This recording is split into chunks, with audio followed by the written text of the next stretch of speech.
नमस्कार दोस्तों, आप सभी का लॉ सीखो के दैनिक समाचार विश्लेषण में।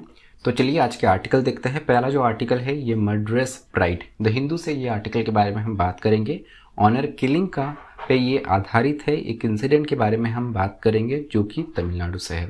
उसके बाद में न्यूज़ अपडेट है जिसमें हम महत्वपूर्ण समाचारों की बात करते हैं, और अंत में लीगल न्यूज़ है जिसमें कोर्ट द्वारा पास किए गए जजमेंट जो कि महत्वपूर्ण है उनके बारे में हम बात करते हैं।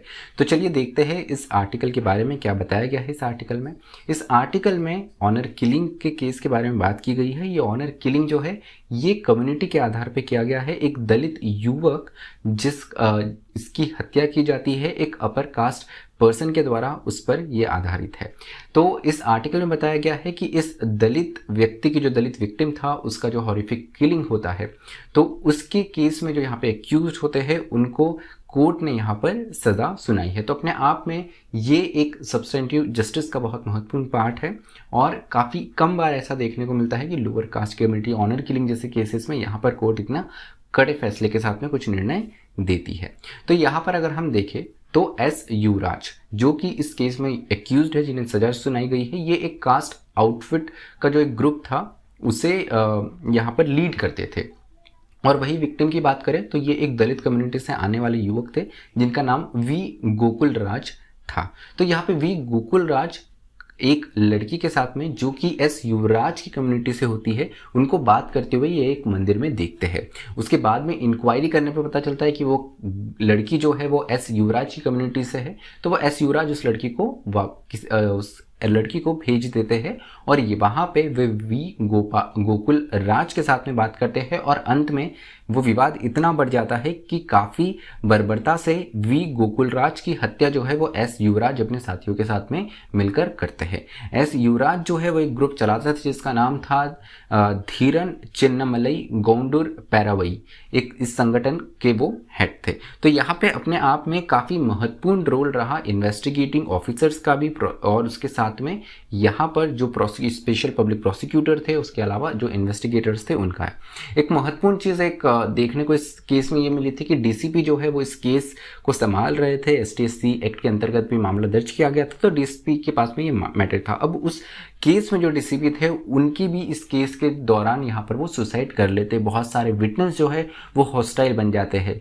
विक्टिम की जो मदर है उन्होंने भी एक बहुत बड़ी लीगल बैटल लड़ी है, जिसमें ये देखने को मिलता है कि मद्रास हाई कोर्ट से वो इस मामले को, इस ट्रायल को नमक्कल से मदुरई ट्रांसफ़र करती है। उसके बाद में स्पेशल प्रोसिक्यूटर की बात करें या जो इन्वेस्टिगेशन में और दूसरे जुड़े हुए टेक्निकल और फॉरेंसिक एविडेंसेस जो कलेक्ट करे इन्वेस्टिगेटर्स ने, वो भी काफ़ी ज़्यादा इस केस में महत्वपूर्ण रहे यहाँ पर सज़ा सुनाने के लिए। तो अपने आप में एसटी एंड एससी एक्ट की कई बार जो बात करते हैं इसमें काफ़ी कम हमें कन्विक्शन रेट देखने को मिलता है। तो ये अपने आप में एक बहुत ही अच्छा और उदाहरणीय केस था जिसमें हमें एक ये देखने को मिलता है कि इस तरीके से ऑनर किलिंग और ऐसे मामलों में इस एक्ट की जो वास्तविक जिस स्वरूप में जो उसका सोल है वो कंप्लीट में अपने आप में इसका पर्पस सर्व करता हुआ दिखता है। तो कुल यहाँ पर 10 लोगों को यहाँ पर सेंटेंस किया गया और अपने आप में एक जस्टिस एक फॉर्म में डिलीवर की गई कोर्ट के द्वारा।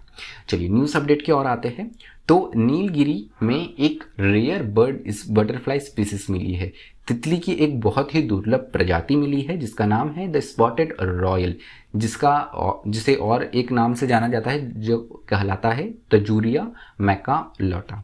तो यहाँ पर ये जो बटरफ्लाई है ये काफ़ी वर्षों बाद यहाँ पर दिखी है। ये जो बर्ड है, ये जो बटरफ्लाई है ये WBA वेंटर एंड ब्लाइथ एसोसिएशन के द्वारा इसे यहाँ पे ढूंढा गया है। आखिरी बार इसे सन 1800 में देखा गया था। अब आते हैं दूसरी खबर की ओर। ये है स्पोर्ट्स जगत से। 6 भारतीय बॉक्सर्स ने एशियन यूथ और जूनियर बॉक्सिंग चैंपियनशिप में गोल्ड मेडल जीता है। ASBC Asian youth and junior boxing championship जो है वो चल रही है। इसमें भारत की तरफ से विनी, यशिका और विधि, इनके अलावा और खिलाड़ियों ने गोल्ड मेडल जीता है। ये जो प्रतियोगिता है ये जॉर्डन में चल रही है। तो यहाँ पे जूनियर डिवीजन में 21 मेडल, वही यूथ सेक्शन में 18 मेडल्स के साथ में भारतीय कंटिंजेंट ने अपना टैली 39 मेडल्स पे ला चुके हैं अभी तक। अब आते हैं जर्मन ओपन की तरफ। जर्मन ओपन में भारत का प्रतिनिधित्व करते हुए लक्ष्य सेन फाइनल मुकाबले में पहुंचे। उन्होंने वर्ल्ड नंबर 1 को भी फाइनल में पहुंचने के बीच में यहाँ पर हराया, लेकिन फाइनल में जाकर उन्हें हार देखने मिली, लेकिन उसके बावजूद उन्होंने सिल्वर मेडल जीता। तो भारत के लिए काफ़ी बड़ा काफ़ी बड़ी उपलब्धि थी कि भारत का कोई एक खिलाड़ी जर्मन ओपन जैसे प्रेस्टिजियस टूर्नामेंट में जाके बैडमिंटन में अपना नाम रोशन करता है। चौथी खबर की ओर आते हैं, ये योगा महोत्सव के बारे में है। योगा महोत्सव 2022 ये बनाया जा रहा है 8th international day of yoga को सेलिब्रेट करने के लिए। तो यहाँ पे 100 दिन का कैंपेन चलाया जा रहा है 100 अलग अलग सिटीज में, 100 अलग अलग ऑर्गेनाइजेशंस के द्वारा। जून 21 तक ये कार्यक्रम चलाया जाएगा, जिसमें योगा की महत्वता को यहाँ पर सारे विश्व में एक भारत की ओर से प्रसारित किया जाएगा। तो आज़ादी का अमृत महोत्सव जो गवर्नमेंट का इनिशिएटिव चल रहा है, उसके अंतर्गत इसे शामिल किया गया है। इसके अलावा इंटरनेशनल योगा डे पे हमारे देश के 75 हेरिटेज कल्चरल साइट्स जो है वो भी इसका पार्ट होंगे, उन्हें भी यहाँ पर फीचर किया जाएगा।